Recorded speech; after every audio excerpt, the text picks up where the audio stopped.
Xiaomei memakai 9 celana dalam di depan ibunya. Itu karena setiap malam dia diperkosa oleh ayah tirinya. Tapi dia tidak memiliki keberanian memberitahu ibunya. Ini adalah satu-satunya cara untuk meminta perlindungan ibu. Tapi ibunya ternyata tidak memperhatikannya. Kemudian, Xiaomei menggantung sebuah boneka beruang lonceng di sudut tempat tidurnya lagi. Dengan harapan jika bel ini berbunyi, ibunya dapat menolongnya. Tetapi saat tengah malam tiba, tempat tidur Xiaomei mulai bergetar hebat. Bel berbunyi sangat keras. Tetapi ibu Xiaomei sepertinya tuli, tidak merespon sama sekali. Keesokan harinya, ibu melihat bercak di tempat tidur putrinya. Seketika membuatnya menyadarinya. Dia menyeka bercak itu dengan kuat. Dia sepertinya hanya ingin membersihkannya. Seolah-olah tidak ada kejadian apapun semalam-malam. Xiaomei duduk di sudut ruangan dan melihat ibunya dengan tatapan dingin. Matanya dipenuhi dengan rasa kebencian dan seperti mati rasa. Dan ibunya masih berusaha menyeka spray tempat tidurnya. Mungkin karena terlalu lama dibiarkan, sehingga membuat beberapa bercak telah mengering dan membekas di kasurnya, dan sulit untuk dibersihkan. Ibu Xiaomei membanting kain lap di atas spray kasur. Suara keras itu membuat Xiaomei ketakutan dan menjatuhkan gelas airnya. Dia menatap ibunya dengan ketakutan.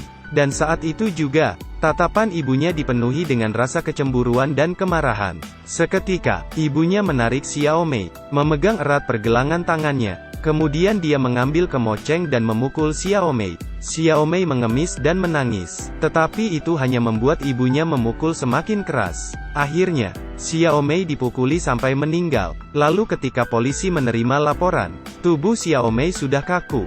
Berdasarkan hasil otopsi, Xiaomei mengalami banyak pelecehan selama hidupnya, dan ada tanda-tanda kekerasan.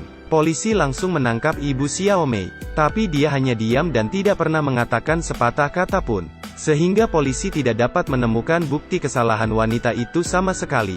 Interogasi menemui jalan buntu. Karena kasus ini terlalu mengerikan, jadi kepala polisi bernama Chen memutuskan untuk menginterogasinya sendiri. Chen seorang kepala polisi yang mahir dalam memecahkan kasus. Dia masuk ke dalam ruangan dengan wajah yang serius. Ibu Xiaomei tetap tidak ingin menjawab. Pukul. Suara ibu Xiaomei terlalu kecil. Pukul. Cara ini akhirnya membuka mulut wanita itu. Tetapi dia tetap tidak mau bekerja sama. Dia hanya mengakui bahwa dia secara tidak sengaja membunuh putrinya. Tetapi dia sama sekali tidak mengakui perbuatan suaminya. Melihat ini, Chen langsung mengeluarkan pistol, menodongkan pistol ke kepalanya dan bertanya, "Jika ini kesalahanmu, bolehkah aku membunuhmu?" Wanita ini ketakutan dan menangis, tetapi masih tidak ingin mengatakan yang sebenarnya. Chen semakin marah. Dia memerintahkan anak buahnya untuk menanggalkan pakaian wanita. Wanita itu ditelanjangi dan berdiri di depan semua orang. Anak buah Chen dengan santai memakai sarung tangan, memerintahkan wanita itu untuk meregangkan kakinya dan membungkuk. Kemudian mulai memeriksa bagian pribadinya di depan umum. Menghadapi penghinaan seperti ini, wanita itu masih bersikeras mengatakan jika dia tidak sengaja membunuh putrinya. Dan tetap tidak ingin mengatakan apa perbuatan suaminya kepada putrinya. Tidak ingin katakan ya? Kemudian atur suhu ruangan ke 0 derajat. Ambil seember air es lagi dan siram ke wanita itu. Ketika suhu dalam ruangan semakin rendah, angin dingin dan air es yang disiram ke tubuh wanita itu, membuat wanita itu menggigil kedinginan. Tetapi dia tetap menutup rapat mulutnya, menolak untuk mengakuinya. Akhirnya Chen tercengang. Apa yang membuatnya begitu gigih?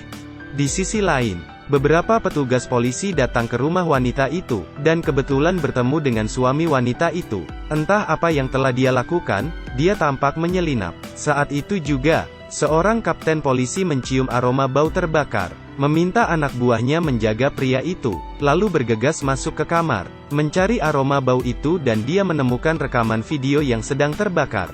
Dia juga melihat mesin cuci, dan mencatatkan ada pakaian anak dan spray yang belum dicuci. Kapten polisi segera membawa pria itu dan bukti-bukti yang ada ke kantor polisi. Berkat usaha dari polisi, Merela berhasil menyelamatkan hampir setengah dari video itu, tapi hanya kekerasan dalam rumah tangga pria terhadap putrinya.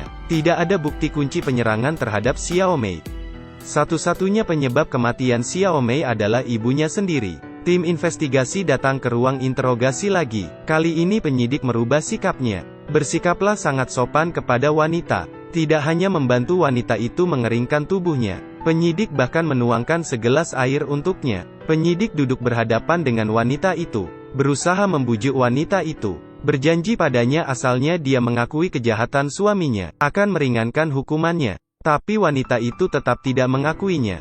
Dia bersikeras kalau dia tidak tahu apa-apa. Dia sepertinya ingin menutupi kejahatan suaminya sampai akhir. Penyidik melihat cara dia ternyata tidak berguna. Kemudian memperlihatkan foto tubuh Xiaomei, melempar satu demi satu foto di depan wanita itu. Memar yang ada di tubuh gadis kecil itu sangat mengerikan. Mereka juga nyalakan rekamet kaset suaminya, memperlihatkan video putrinya yang terlihat seperti mainan suaminya. Wanita itu hanya bisa menghindar dan menutup matanya. Tapi penyidik tidak akan membiarkannya. Dia memerintahkan petugas polisi untuk membuka mata wanita itu. Dia ingin wanita itu melihat dengan mata kepalanya sendiri. Iblis macam apa yang merasukinya?